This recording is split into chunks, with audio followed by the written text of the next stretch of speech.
क्षेत्र में 150 किलोमीटर की पद यात्रा निकालेंगे। वो भी कार्यक्रम जो हमारा है उसकी रचना भी तैयार करनी थी, वो भी हमने किया।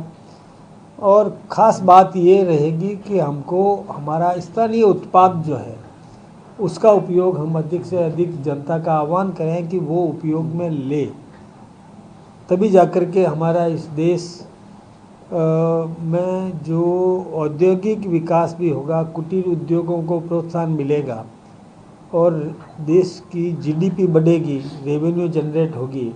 तो इस दिशा में हमने वहाँ प्रयास किया।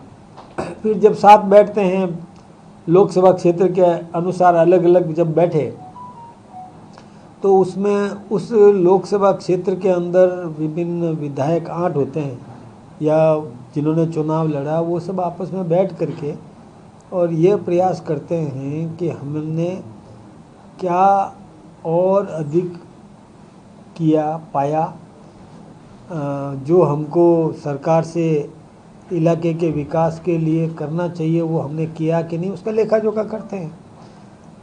तो इसमें कोई मतलब सकारात्मक रहा, सब वातावरण बहुत अच्छा रहा। वैसे खेल वाली जो बात है, क्या पार्टी के पदाधिकारी कार्यकर्ता खेलेंगे, किस तरह से रहेगा खेल? आम आप भी आ सकते हो, कोई भी खेल, उसमें तो जनता का जुड़ाव और प्रतिभाएं तो बहुत है इस देश के अंदर। उन सब प्रतिभाओं को प्रोत्साहन मिलना चाहिए, उन प्रतिभाओं को अवसर मिलना चाहिए। हमने यही प्रयास किया कि उस खेल में जाति, धर्म, पार्टी सबको छोड़ के सबको साथ में लेकर उनका पूरा सम्मान देते हुए उनको भी अवसर दिया जाए। प्रतिभाएं जहाँ भी है उसको महत्व मिलना चाहिए। कौन-कौन से खेल शामिल होंगे? जो भी आम नागरिक, हम इसमें दलगत राजनीति से इसको अलग रख रहे हैं। नहीं, खेल जैसे क्रिकेट है, फुटबॉल है, वॉलीबॉल है। हाँ, वो अपने अपने चयन, अपने अपने क्षेत्र का चयन, लोकसभा क्षेत्र के आधार पर वो चयन कर लेंगे। कहीं कबड्डी रखेंगे, कहीं वॉलीबॉल रखेंगे, कहीं क्रिकेट रखेंगे, कहीं पर जो करेंगे ऐसी टीमें तैयार होगी जिसमें जैसे एक पीटीआई, रिटायर्ड पीटीआई को ले लेंगे जिसमें अलग अलग बंटवारा हो जाएगा। टीम इधर से क्षेत्रवाद, उसके हिसाब से टीमें तैयार होगी। जीतने के बाद वो टीम आगे जाएगी, आगे वो और जीतेगी। ऐसे ही विधानसभा स्तर पर टीम तैयार हो गई तो फिर दूसरी विधानसभा से उसका प्रतियोगिता होगी। 2 विधानसभाओं से होने के बाद में यदि एक लोकसभा का एक टीम तैयार हो गई तो वो दूसरी लोकसभा से कंपटीशन में आएगी। ऐसा करके राजस्थान स्तर पर भी हम यहाँ तक पहुँचाएंगे उसको। 2 दिन की जो बैठक हुई है सर, उसमें आपकी अपने सांसदों विधायकों से क्या अपेक्षाएं थी जो आपने बताया? उन्होंने आपसे कुछ अपनी ओर से कुछ बातें बताई होंगी कि रेगुलर मीटिंग या उनकी बात सुनी जाए, इस तरह से क्या? देखिए, हम लोगों ने सबको सुना। माननीय मुख्यमंत्री जी ने भी मार्गदर्शन दिया। फिर सबने अलग अलग लोकसभा क्षेत्र के अनुसार बैठ करके वहाँ पर भी चर्चा की कि किसने कितना काम किया। जैसे आवास की योजना है, प्रधानमंत्री आवास में कितने आवास बनवा पाए हम, कितने लोगों को छत दिलवा सके, कितने लोगों को हम रोज़गार दिलवा सके, कितने लोगों को हम और आत्मनिर्भर बना सके, कुटीर उद्योग के लिए प्रोत्साहित कर सके। ये सारा लेखा जोखा उसमें हम करते हैं। कहीं पर भी आपस में तालमेल ढंग से हो, विकास में सब सहभागी बने, इसका प्रयास हम सब ने किया है। एक विधानसभा का सत्र आ रहा है, उसके पंचायत और निकाय के चुनाव उसके बाद ही हैं, इसे लेकर कोई स्पेशल स्ट्रेटेजी आपकी ओर से कल बढ़ाने? देखिए, हमने equal distribution of population basis पर हमारी सरकार ने ये प्रयास किया कि वार्ड्स का सीमांकन सही ढंग से हो जाए, जनसंख्या के समान वितरण के आधार पर, बराबर जनसंख्या लगभग, और उसके हिसाब से हमने म्यूनिसिपैलिटी के वार्ड भी बना दिए। अब इसकी वोटर लिस्ट बनेगी। वोटर लिस्ट के बाद में जातिगत, वो जैसे एससी के कितने प्रतिशत एससी के हैं उस वार्ड में, तो उसकी मेरिट बनेगी। फिर कितने लेने हैं ऊपर से वो एससी के वार्ड तय हो जाएंगे कि किस वार्ड में एससी के कितने हैं, एसटी के कितने हैं। वो एक मेरिट के आधार पर वो वर्गीकरण होने के बाद में फिर लॉटरी होगी ओबीसी की। वो लॉटरी होने के बाद फिर वो एससी में महिलाएं पुरुष, वो लॉटरी होने के बाद में फिर चुनाव की प्रक्रिया होगी, मतलब चुनाव करवाए जाए। ये तो एक निर्धारित प्रक्रिया है, उसके अनुरूप ही हम लोग भी करेंगे। ऐसे ही पंचायतों का भी वार्ड्स बनेंगे, नॉर्थ ईस्ट से शुरू करके एंटी क्लॉकवाइज घुमा करके वो वार्डों का निर्धारण हो जाएगा पंचायत समिति। ऐसे ही जिला परिषद के हो जाएंगे, फिर वो भी चुनाव होंगे, एक साथ चुनाव हो जाएंगे। ये एक साथ का मतलब है एक दिन नहीं होता है, एक एक लिमिटेड पीरियड में वो सारे चुनाव हो जाएंगे। उसके बाद 5 साल तक विकास करो, इसके लिए करेंगे। ये प्रक्रिया है और उसमें हम सफलतापूर्वक कर लेंगे इसको। ठीक है भाई साहब, अभी बाढ़ के हालात रहे हैं काफ़ी क्षेत्रों में, टोंक, सवाई माधोपुर, चूरू, इन तमाम क्षेत्रों में तो सरकार क्या उन लोगों को जिनके घर बर्बाद हो गए, तबाह हो गए, उनको मुआवजे को लेकर क्या कोई टाइम लिमिट तय की है सर मीटिंग के अंदर इसको लेकर? नहीं, पहले इनका जवाब देंगे। तो इसमें देखिए, ये बात सही है कि अतिवृष्टि कहीं हुई है, ये भी उसमें हिसाब किताब में शामिल है। जब बैठे थे वो, तो उसमें लेखा जोखा इसका भी हुआ कि कहीं अतिवृष्टि से फसल हानि हुई या और जन हानि हुई या और कोई भी हानि हुई, भवन की हानि हुई, तो उसका आंकलन भी हिसाब किताब किया गया। ऐसे ही कहीं अनावृष्टि के कारण से फसल हानि हुई है तो उसका भी किया, उसकी गिरदावरी भी समय पर अब करवा दी जाएगी। जहाँ तक भवनों का आपने पूछा कि कईयों के भवन गिर भी गए या उसमें कोई क्षतिग्रस्त हुए, तो उसका एक निर्धारित प्रक्रिया है, मापदंड है, हमारे सरकार ने जो निर्धारित किया हुआ है उसके अनुरूप उनको मिलेगा। वो मैं मानता हूँ कि उसमें पर्याप्त नहीं होता है, लेकिन जो सरकारी नियमानुसार जो कुछ भी हो सकता है वो हम करने के निर्देश दे दिए गए।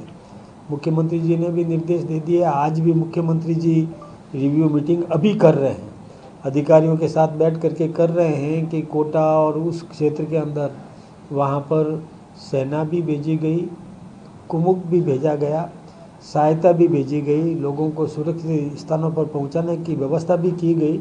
और वो मैं धन्यवाद देना चाहूँगा कि हमारी सरकार ने व्यवस्थित तरीके से सब काम किए हैं और सबको सुरक्षित रूप से निर्धारित स्थान पर ला करके और रखा है। जहाँ तक धन माल की हानि हुई है, वो हानि हुई है ज़रूर, उसमें किस प्रकार की सहायता दी जा सकेगी उस पर भी विचार विमर्श हो जाएगा। नहीं तो हम कुछ भामाशाहों का भी सहयोग ले लेंगे।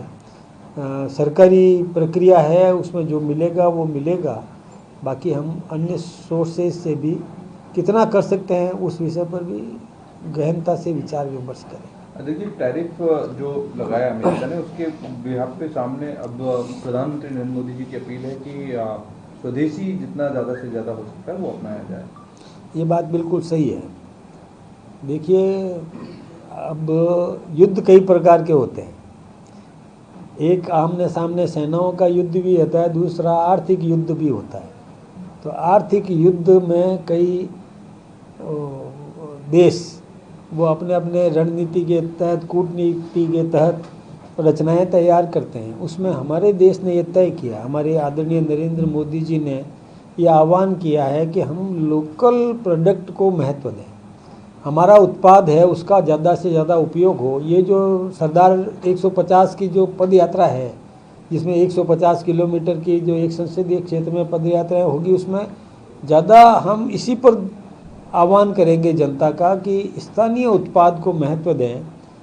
तो हमारे यहाँ पर जब हमारे उत्पाद का उपयोग बढ़ेगा तो इंडस्ट्रीज़ हमारी पनपेगी, वो इंडस्ट्रीज सफल होगी, देश की संपदा, देश का धन देश में रहेगा, तो हमें लाभ मिलने वाला है। एक तो ये, अभी जैसे टैरिफ की बात की आपने अमेरिका की, तो अमेरिका में निर्यात की थोड़ी कमी हो सकती है, लेकिन जो वस्तु हम बनाते हैं दुनिया में इतनी सस्ती, वह वस्तु दुनिया में कोई भी देश देता नहीं है।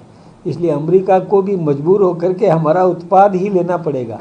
ये जो टैरिफ का भार है वो अमेरिका की जनता पर है, कि जैसे उदाहरण के लिए हम एक गोली 10 रुपये की बेचते हैं, दवा 10 रुपये की एक गोली, तो वो अमेरिका के नागरिक को क्योंकि 50% जो टैरिफ बढ़ाया है तो उसको 15 रुपये में मिलेगी, तो ये बोझ अमेरिका के नागरिक पर है।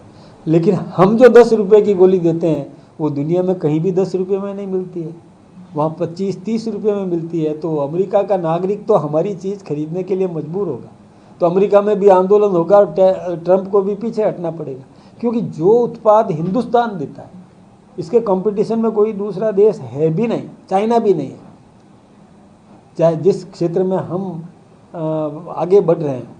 और ये मोदी जी की बहुत दूरदृष्टि है कि उन्होंने बहुत पहले से सोच करके इस प्रकार की व्यवस्था कर दी थी।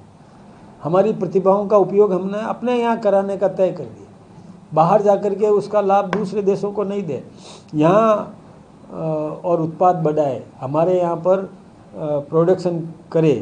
इस दिशा में हम बहुत आगे हैं और मोदी जी की रणनीति का मुकाबला आज इस दुनिया में तो कोई है ही नहीं।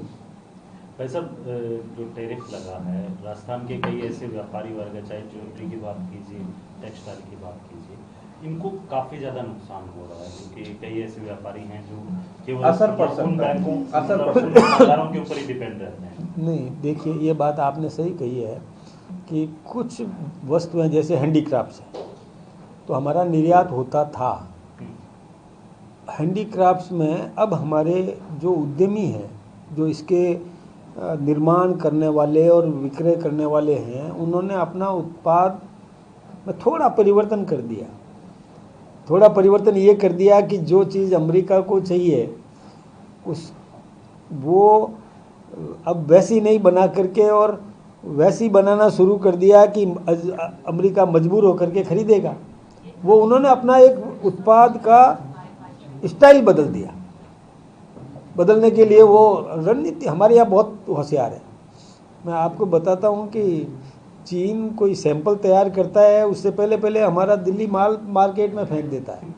तो यह हमारे यहाँ कोई कमी नहीं है, हमारे यहाँ बहुत होशियार लोग हैं। इस देश में प्रतिभाएं हैं।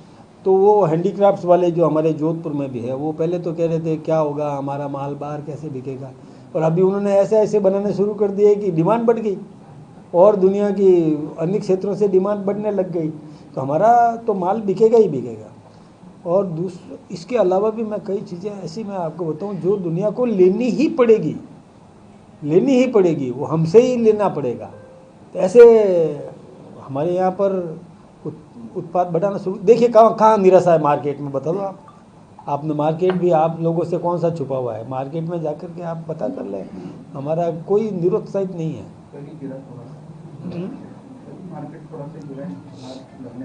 जंप किया, अभी जंप किया था कुछ समय पहले, एकदम से जंप किया। शेयर मार्केट की बात आप कर रहे हैं, तो ये मुंबई के लोग बैठे हैं, उनको पता है कि एकदम से जो जंप मिला है, उम्मीद ही नहीं कर सकते थे कैसे मिला।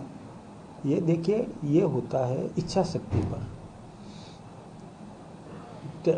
प्रतिबंध लगाया था ना दुनिया ने, जिस समय अटल बिहारी वाजपेयी जी ने पोखरण में परमाणु विस्फोट किया था, तो पूरी दुनिया ने आर्थिक प्रतिबंध लगा दिया था। कैसे पीछे हटना पड़ा था, ये सब जानते हैं। इसलिए इसमें भी ट्रंप को भी मुंह की खानी पड़ेगी, यू टर्न करना पड़ेगा, क्योंकि वहाँ की जनता दबाव बनाएगी। उनको चाहिए वो चीज़ और वो महंगी मिलेगी, तो वो तो दबाव बनाएगी। और एक बात और बताऊँ मैं आपको, मैं हमारे राजस्थान के मुख्यमंत्री जी का भी बहुत बहुत धन्यवाद मैं भी करूँगा और मैं आपसे भी करवाऊँगा।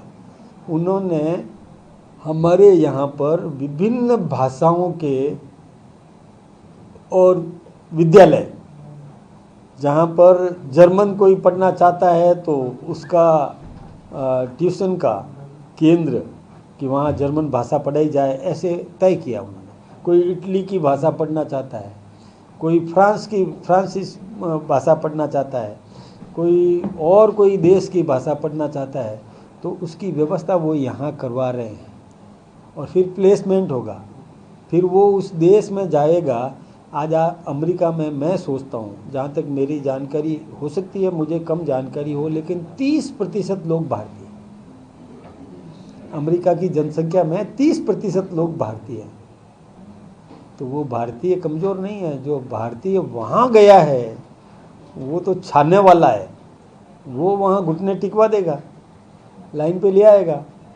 तो जब हम अन्य देशों में भी भारतीय भेजेंगे, यहाँ वो शिक्षा दे करके वहाँ जाएगा, तो वो तो हिंदुस्तान को भूल नहीं सकता कभी। जो जन्मस्थली हिंदुस्तान है तो उसको भूलेगा नहीं। वहाँ वो ऐसा वातावरण बना करके विश्व गुरु भारत को बना देगा वो। ये स्थितियाँ भजन लाल जी ने भी शुरू की है, बहुत अच्छी बात है। मैं तो उनका धन्यवाद भी दूंगा कि उन्होंने एक सकारात्मक प्रयास किया। जैसे वो इटली में गए थे तो वहाँ पर वहाँ के मंत्री ने और चाय के लिए बुलाया कि भाई चाय लेके आओ, तो 15 मिनट लग गए। तो भजन लाल जी ने कहा कि आपके यहाँ इतना टाइम कैसे लगा है? तो बोले इसलिए लगा कि हमारे यहाँ मैन पावर की कमी है। तो उन्होंने कहा मैन पावर हमारे पास पर्याप्त है, तो हम लैंग्वेज सिखा देते हैं, आप ट्यूटर भेज दीजिए, हम भाषा सिखा देते हैं। लेकिन अकेला नहीं आएगा, वो जुड़वा आएगा, जोड़े के साथ आएगा वो। उन्होंने शर्त लगा दी, कंडीशन उन्होंने स्वीकार की। उन्होंने कहा हमें नर्स चाहिए, तो उन्होंने कहा हम नर्स दे देंगे आपको, लेकिन नर्स का पति साथ में आएगा, उसका परिवार वहाँ रहेगा। ये शर्त और लिखित में एग्रीमेंट किया, MOU किया। कितनी बड़ी बात है। ये एक IQ होता है। हमारे मुख्यमंत्री का IQ देखिए आप। उन्होंने तय किया कि क्यों हम नर्स भेजें अकेले, जाएगा अपनी पत्नी के साथ जाएगा, पति के साथ जाएगी, तो वहाँ जाकर के वहाँ रहेगी, तो फिर वहाँ तो हिंदुस्तान के गुणगान ही तो बढ़ाएगी, और क्या करेगी। भाई साहब, कल नौक्षम चौधरी बीजेपी के विधायक हैं, उन्होंने एक बड़ा आरोप लगा लिया अपने ही मंत्री पर, सरकार के मंत्री पर, और कई तरीके के कटाक्ष जो है वो किए। तो इंटरनली चीज़ें जो है वो कहीं ना कहीं पार्टी फोरम पे रखनी चाहिए, लेकिन वो बाहर खुल के वापस आए। इसको हमने गंभीरता से लिया है, गंभीरता से लिया है। किसी भी कीमत पर ऐसा नहीं होना चाहिए, मैं बात करूंगा। और वैसे भी लोकतांत्रिक तरीके से चुनी हुई सरकारों को गिराना हम नहीं चाहते, कभी भी नहीं चाहेंगे, ये हमारा काम है भी नहीं। लोकतांत्रिक तरीके से ही हम चुनाव जीतेंगे, लोकतांत्रिक तरीके से ही हम प्रधान बनाएंगे, उसी लोकतांत्रिक तरीके से ही हमको कोई भी चुनाव जीतना है। किसी की सरकार को या किसी की जैसे कोई मान लो प्रधान है, एक म्यूनिसिपैलिटी का चेयरमैन है, हम अलोकतांत्रिक तरीका नहीं अपनाएंगे। हम लोकतंत्र के हामी हैं, लोकतंत्र के प्रशंसक हैं, वही तरीका हम अपनाएंगे। इसमें थोड़ी बहुत शब्द चयन की त्रुटि हो सकती है, लेकिन हम अपना घर संभाल लेंगे। लोकसभा के बयान को लेकर अब कांग्रेस हमलावर हो गई, इनके विधायक के बयान साफ हो गए किस तरह से दुरुपयोग किया जाता है सत्ता का, क्योंकि उनके बयानों में साफ है कि उन्होंने किस तरह से कांग्रेस के जो समर्थक प्रधान थे उनको हटाया और बीजेपी विचारधारा के लोगों को वहाँ पे लगाया। नहीं, ऐसा नहीं कर सकते हैं, कोई भी नहीं कर सकता है, और हम तो कतई नहीं करते ऐसा। वो कांग्रेस की आदत है कि मैं आपको बताऊं, कांग्रेस ने कई ऐसे किए थे काम कि कल पोलिंग है और आज हमारे सदस्य को सस्पेंड किया। मैं कई उदाहरण आपको दे सकता हूं, कांग्रेस के राज की बात है। हम इस प्रकार का काम नहीं करते। हाँ, कई जगह पर अयोग्य ठहराए गए हैं, लेकिन उन पर भ्रष्टाचार के गंभीर आरोप थे, दुरुपयोग, अपने पद के दुरुपयोग के आरोप थे। तो वो प्रक्रिया है, उस प्रक्रिया में हम कहीं बीच में नहीं हैं। लोकसभा के बयान पे तो पार्टी तरफ से एक्शन की जिस तरह के बयान, देखिए हमारा एक्शन का एक तरीका है, हम पहले बुलाएंगे, बात करेंगे, सत्य जांचेंगे, ये भी कहेंगे कि देखिए हमारी प्रक्रिया क्या है। कहीं मतलब समझ की कमी भी धीरे धीरे देखिए निकलेगी, कमी को मिटाएंगे, उसको समझाएंगे कि क्या हम ऐसा कर सकते हैं कि नहीं कर सकते। कई बार छोटी मोटी त्रुटियां भी होती है, तो उसको हम अपने स्तर पर अपना तरीका जो है उससे हम संभाल लेंगे। मेरी मंत्री जी से तो बात हो गई थी और उनसे भी मैं बात कर लूँगा, बुला करके उसका निस्तारण करा।